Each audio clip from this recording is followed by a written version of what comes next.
ارحبوا يا اهلا وسهلا وباحلى واجمل متابعين بالكرة الارضية.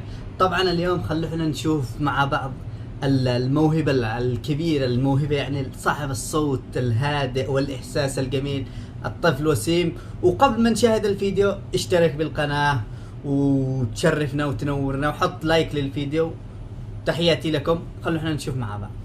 المشترك اللي يمتلك قدرات واحساس على المسرح عالي، رحبوا معاي بوسيم المغوري الموهوب صاحب الصوت، ما شاء الله يا اخي على صوت عنده.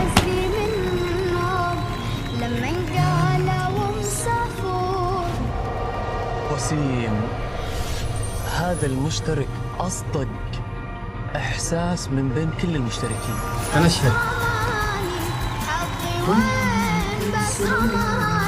اشتغل على حالك كثير بموضوع الإيقاع والتيمبو، بإذن الله تكمل. هذا من الحلقة الأولى، خلونا نشوف اليوم. أنا الآن طالع على المسرح على الربع النهائي ومتحمس كثير. أنا راح أغني الأغنية قلبي جبل لياسر عبد الوهاب. الله أكبر. أنا لقيت هذه الأغنية يعني أشوف صوتي فيها أحسن، ممكن تنقلني للمرحلة الثالثة، وحاسس راح أعطي يعني أقوى ما عندي.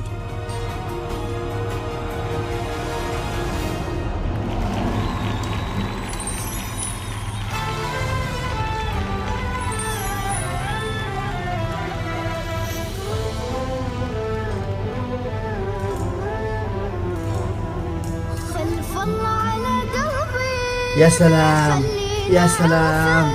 يوم ما أشوفك تحيل ويذل عيوب الدنيا كلها بك، وأني قابل ما تستاهل، بس قلبي أخذ أول يد.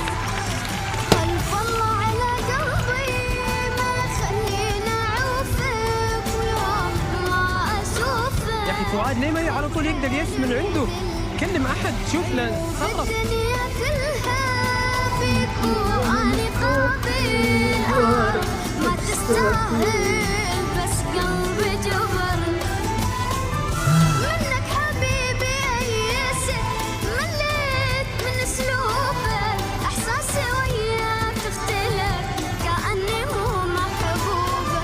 ما أعتقد ممكن تجي لحظة ترجع شوقي، شفت له مالش قد كده يبعدنا يا معشوقي. ماكو داعي نحشي عظم اللي شفته يا حبيبي. قلبي شلته متعذب هواي، بعد ما اريد ابشي الميت احساسك اشنعك من يلا يا فؤاد، اساسك. يلا داليا. ليس هاي والله حرام، والله حرام، والله إنه صوت إحساس فظيع الصدق. ما شاء الله تبارك الله. وسيم حبيبي، انت صوت جميل مرة بس مو جاهز، لأنه من أساسيات إنك تكون فنان لازم تعرف تغني على الإيقاع، تغني مضبوط صح؟ انت صوت رائع، هذا أكيد إحنا والمشاهدين والجمهور عارفينه، ولكن انت مش جاهز. اتمنى لك التوفيق. وسيم انت اسمع على مسمى. يخلي لي الضحكة القمر هذه. احسنت، احساسك يعني بموت فيه بجد، بس انا حاساك بتفكر، يعني حاسه ان انت واقف بتفكر، مش مركز في الغنى، يعني مش في المود يعني. والله صوت يدخل القلب على طول، ما شاء الله تبارك الله. حرام يخرج، حرام يخرج. كثير جمهور كثير. شوف أنت أصدق المشاركين إحساسا، تمرن أكثر، اتفق معك، وطور موهبتك أكثر. لازم تركز على هذه النقطة. وصولك هالمرحلة معناها أنك فنان، ولازم تشتغل على نفسك أكثر. يا وسيم يعطيك العافية. جميع الناس والمشاهدين حبوك، حبوا طلتك، لكن زي ما انت عارف قوانين البرنامج 2 نعم يعني ما تتأهل معنا نصف النهائيات. تفضل يعطيك العافية. صراحة ان صوت وسيم غلط انه يخرج من البرنامج، لانه ما شاء الله صوت رهيب رهيب رهيب.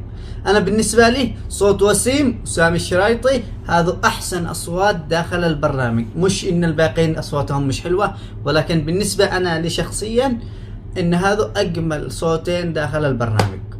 وتحياتي لك يا وسيم ولكل المشاركين، كلكم مبدعين وكلكم اصواتكم حلوة، والله يوفقكم وسهل اموركم، والسلام عليكم. لا لحظة لا تنسى اشترك بالقناة، الله يفتح عليك.